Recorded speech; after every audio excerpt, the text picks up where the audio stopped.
Hey, welcome back to the next episode of our joint venture with Palladium and BBS Film Productions. Today, we are going to talk about nonverbal communication and some of the ways that you can be successful in doing this and not be misunderstood, I guess. Misconstrued, yeah. Because it's a flat form of communication. There's no emotion unless you do things to convey those emotions. Right. And I'll start out just by saying, asking everybody out there, how many emails do you get a day that just turn you off? Yeah. Right? Yeah. Either they're 3 or 4 paragraphs of not even social media. Let's say, different types of things you get from LinkedIn. I can't tell you how many times I get 4 or 5 paragraphs of copy with them asking me for something at the end. Yeah. And I don't even read that far. You don't have time. You got one sentence you have to worry about, So, that's a big deal. Yeah, it is a huge deal. LinkedIn is ridiculous for unsolicited askings for your business. Yes. And as soon as you connect, there's an unsolicited, I want to do business with you. Right. Okay. And I find it insanely offensive. So you know what I do? I send them back the article of me retiring from coaching.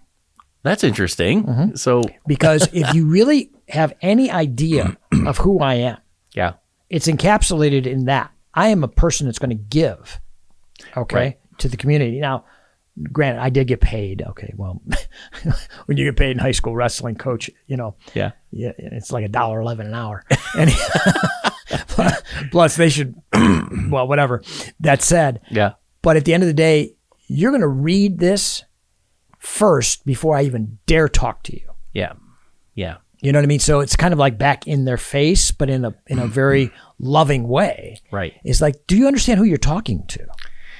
Yeah, and the scary part about it, Peter, is a lot of those are automated robots. Of course. And it's so hard to get past that part of it. And fake accounts. I can't tell you how many fake accounts. You see this scantily clad, beautiful woman on the... God. Yeah. How many of those do you get a day, right? Yeah. And they're all like... I'm new to LinkedIn. Right.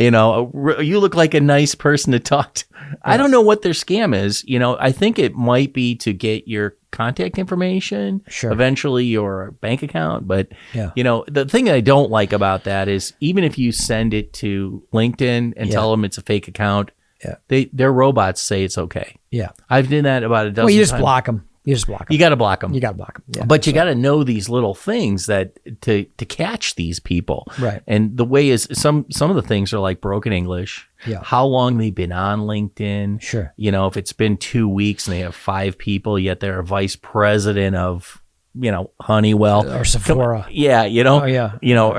All that's fake and all of it's from a third world country that's trying to get you something from you. Exactly. But I that to me is superfluous.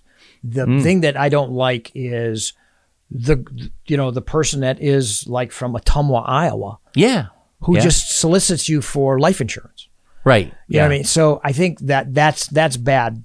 But the other thing I think that we really should hit on with this is the flatness of that communication, whether it's from somebody that you know, right, or somebody that you don't know, right, and it's flat in text, it's flat in email, it's flat in DM, it's flat and sometimes in posts, maybe not if you're creative in your posts. So how do we get around that? And I think you have an answer. Right. So let's say, and this has been true to form. I've done this a million times with people, and they've done it to me too. So, let's talk about text, for example. Sure. With the text, there's one very easy way that you can change the tone of a text. Okay. And texts are usually, for the majority of the time, they're designed to, honey, bring some milk home, right. way home. Just think personal, but every so often you get a customer that you deal with that wants to deal in text. Oh, yeah. So they may say something like, when can I get this? And you're not sure exactly, or let's say even you're talking to them, and you say, when can I get these things from you? You could just send it like that. There's no emotion to it. People don't understand what they may look at it and go, well, are you being a little dry with me? Yeah. But if you put a little smiley emoji next to it, it changes the whole tone of things. Sure. You put the right emoji, don't overuse it, Right. Yeah. And believe it or not, customers, some of the bigger ones, I said a vice president of a huge company has their own emoji that they want to use every time. Sure. Don't use their emoji. We come up with another one, but as long as it's, positive and to the, happy, it changes the whole tone of things. Sure. And it's really changed because it was a no-no. It was a no-no. A few years ago. Right. It was a no-no. Right. No professional is going to do that. And today they are. And so that's part of the overall culture imbuing itself on the professional culture. Right. Okay. Right. So I like that. But more importantly, if you have a problem with that, get on the call. Get on the call. Call them up. Say, hey, wait. No, that's not what I meant. Okay. Right. Get to it, and immediately. You got to do that. Yeah. So that's part of, I think, the problem with the disconnect with generations. Yes. I think the younger generation's so fearful of the phone, it's almost like it's radioactive. Yeah. That's true. You know what I mean? That's true. Or confrontation in general. Yeah, confrontation. It's crazy. Confrontation. Yeah. Mm-hmm. Confrontation is, there's no way they want any confrontation whatsoever. Any candid talk. Right. You know what I mean? Or to the point talk. Yeah. It's really interesting. Yeah. And I don't like that. And I don't want to say that about all of them, but that seems to be like the general consensus with a younger generation now. They've got that attitude that this is it. I have my way I'm going to do it. I'm entitled to this. And I really don't necessarily care about what you're thinking. Yeah. And there's no there's no intellectual discourse. There's no dispassionate intellectual discourse. It's all about 0 to 60. So they get angry at you. Yeah. And you're like, you don't have the right to get angry at me because I'm making all the sense in the world. I'm being logical. I'm being professional. I'm giving you a great gem of information. Yeah. And you're getting aggravated because you're incompetent about it. Yeah.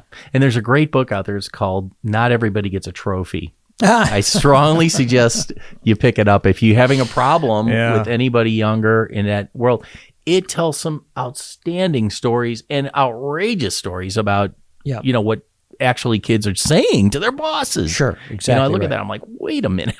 Well, Bill Maher did a whole shtick on it. Oh yeah. Right. I mean, he did the Halloween thing. Oh yeah.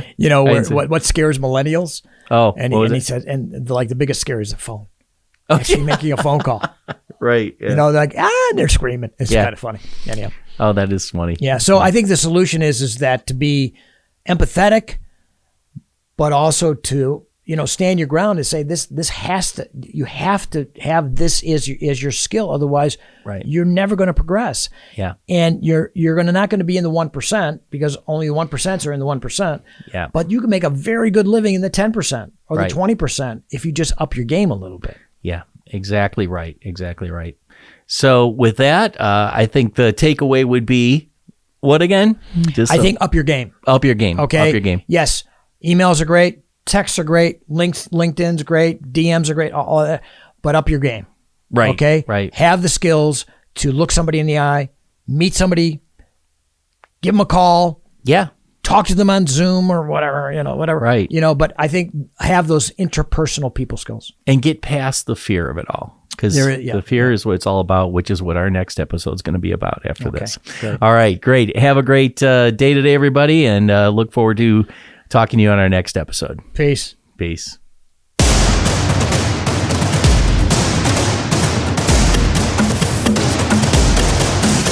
Looking to take your podcast to the next level with video? Are you looking to develop a podcast but don't know where to start? From recording and editing to final distribution and marketing, we can help every step of the way to make your podcast stand out and get the results it deserves. Contact us today at premierpodcastpros.com to take your podcast to the next level.